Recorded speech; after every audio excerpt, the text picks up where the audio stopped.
Hola, som Girona, ens coneixes per la nostra versió en paper, però avui comencem una altra història. Un espai on volem fer el que a vegades no es pot fer sobre el paper.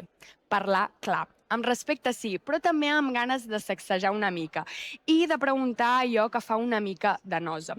Aquí no venim a repetir titulars, venim a preguntar per què les coses són com són i què passaria si deixessin de ser-ho. Per això, a tots els convidats els hi farem la mateixa pregunta en aquest programa número 0 i els hi demanarem una mica de complicitat. Si aquest nou podcast de Girona vol remoure una mica les aigües, què t'agradaria que remoguessin primer? Aquest és el nostre punt de partida, sense filtres, amb respecte i amb molta curiositat. Som Girona i això tot just comença. Bona tarda, seguim aquí per les Fires de Girona amb Girona. Som aquí amb Miquel Noguer, el president de la Diputació de Girona, alcalde de Banyoles i exàrbitre de futbol. Què tal, Miquel? Molt bé, bona tarda, molt bé. Bones fires.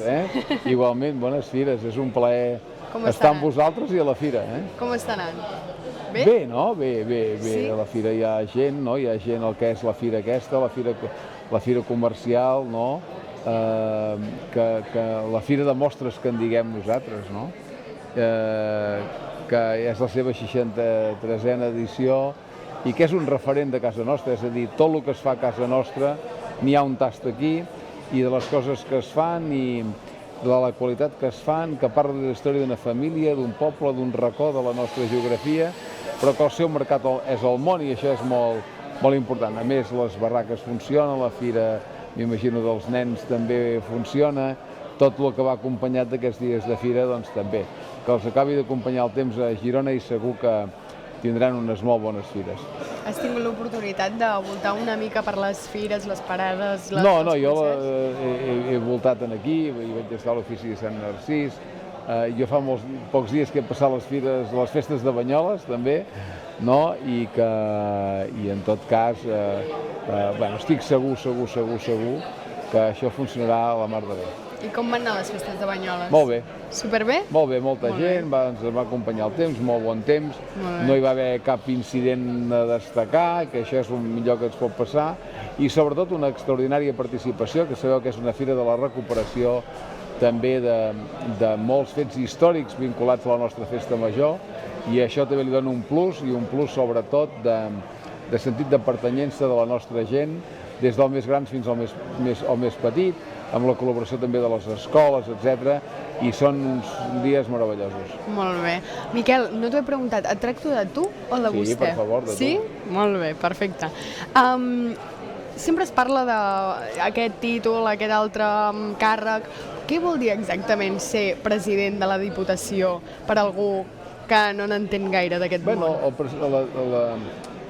A veure, la Diputació és una entitat local d'elecció indirecta. Sabeu que els alcaldes i els regidors és d'elecció directa del ciutadà a les eleccions municipals i després hi ha els consells comarcals i les diputacions que són d'elecció indirecta. Els consells comarcals amb la llei catalana, la Diputació amb la llei espanyola, perquè no deixa de ser una estructura d'estat marcada a la Constitució espanyola, que ve de la Constitució de Càdiz, i és i per tant és d'elecció indirecta per partits judicials, nombre de vots i nombre de regidors dels diferents partits polítics que es presenten en les eleccions municipals en aquests partits judicials i que per tant aquí hi ha l'elecció.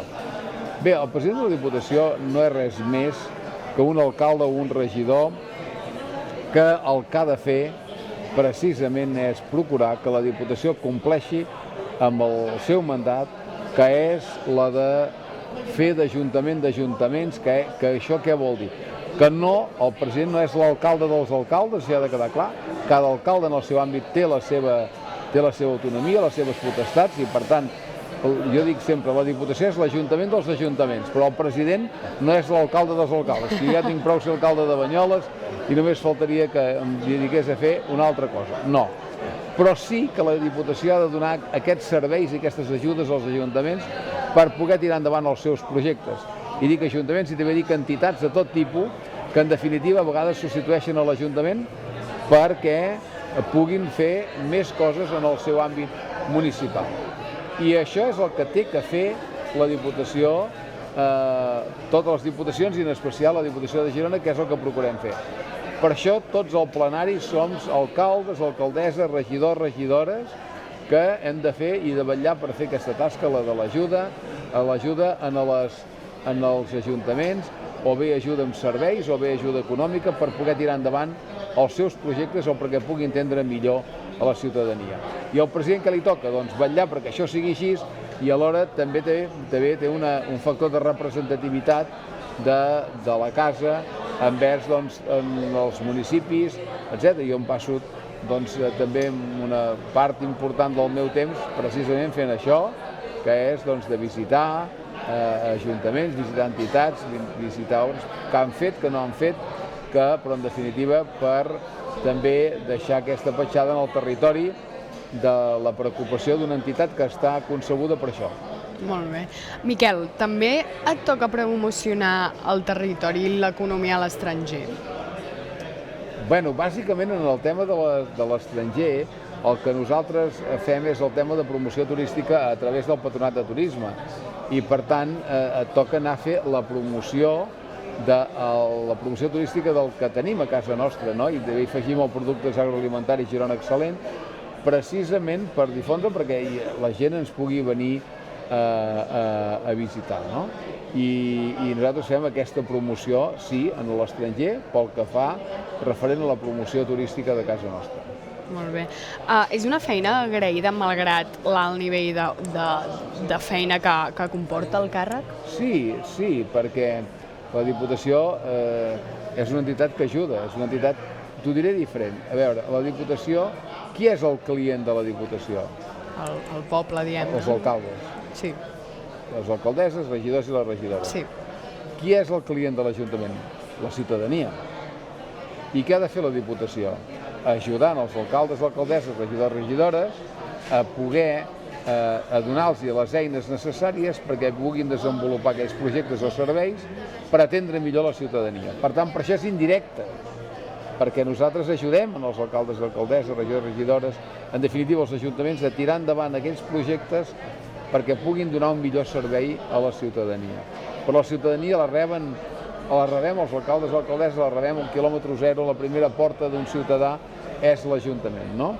I la Diputació té un altre rol, que és necessari. I com venen els diners de la Diputació? Els diners de la Diputació és un tant per cent, una fórmula del que l'Estat ingressa dels impostos de tota la gent de la demarcació de Girona, que paguen impostos a l'Estat, no sé, l'IVA, l'IRPF, els del tabac, els de l'alcohol, els de les quinieles, tot això, hi ha una part que va dirigida precisament a les diputacions perquè puguin ajudar els ajuntaments, no? Bé, doncs aquesta és la nostra feina.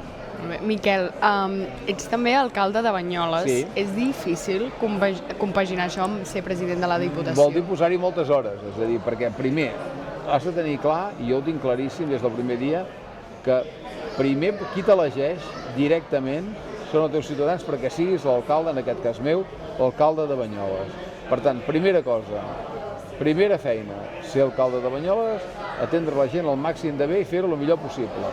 I llavors, indirectament, hi ha una sèrie de gent, uns que són consellers comarcals, conselleres, que aquí surten el que és president, els altres doncs, que som diputats, diputades provincials, que uns elegeixen el president, que m'han elegit a mi, m'han fet aquest honor, i per tant, evidentment, tens que complir. Això vol dir que hi has de posar-hi moltes més hores, moltes més hores, o més dies, però en tot cas, quan t'elegeixen has d'estar disposat a fer-ho, sí o no? Si ho estàs disposat, tires endavant, i si no estàs disposat, has de dir que no. Tens un càrrec que prefereixes més, ser president de la Diputació o ser alcalde de Banyoles? No, és que jo no seria president de la Diputació sense ser alcalde. Clar. Per tant, la primera cosa, quan jo em presento en unes eleccions, em presento per ser alcalde. No em presento en unes eleccions per ser el president. Em presento en les diputacions per ser alcalde. Per tant, això no ho pots perdre mai de vista. Em sembla que t'he marcat l'ordre de prioritat. Sí. Llavors, per cert, que no ho hem parlat encara, vas ser àrbit de futbol. Primer, explica'm això. Això ja és molta història, Jo vull saber, perquè això és de ser molt polifacètic. Explica'm una mica això. No, molt polifacètic no. Jo he estat un home que sempre m'ha agradat molt el futbol, des de ben petit. Però jo també és veritat que jugar a futbol a mi també me costava, és a dir, jo no era gens bo jugant a futbol i les coses han de dir pel seu nom, però és veritat que després del tema de l'arbitratge a mi em va agradar i ho vaig provar-ho de molt petitet i em va agradar i llavors mira, m'hi vaig anar dedicant i vaig passar-hi més de 30 anys de la meva vida siguent àrbitre de futbol en el qual vaig disfrutar molt, vaig conèixer molta gent, vaig viatjar també per l'Estat, perquè jo vaig estar a segona divisió B i llavors em tocava de fer també de quart àrbitre a primera divisió i després vaig ser informador de segona B i delegat de partit també de la primera divisió i vaig poder voltar molt, conèixer molta gent i passar-m'ho molt bé.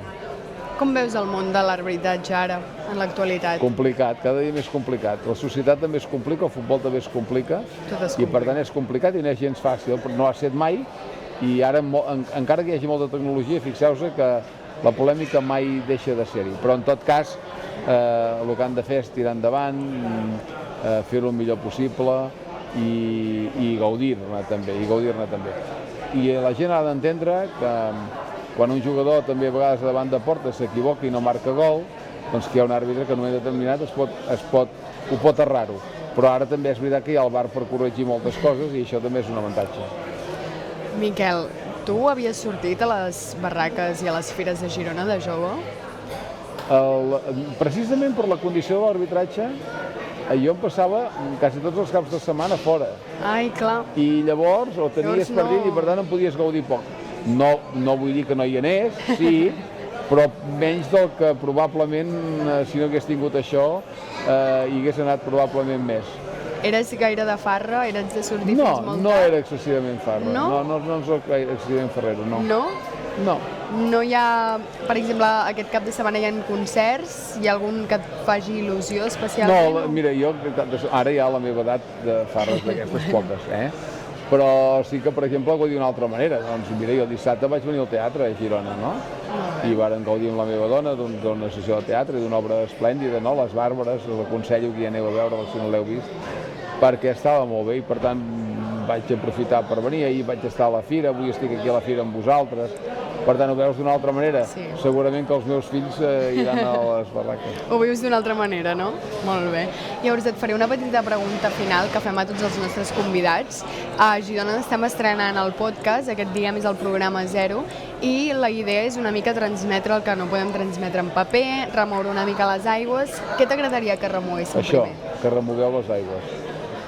Que remogueu les aigües i que feu consciència del que la societat ha d'entendre i ha de millorar i només a vegades sabent les coses les pots corregir. I feu això. Segur que ho fareu. Molt bé. Doncs molt bones fires. Moltes gràcies. Feliç Sant Narcís i que vagi molt bé. Molt bé. Miquel? Igualment per vosaltres d'aquí i gràcies. Gràcies. A disposar quan vulgueu.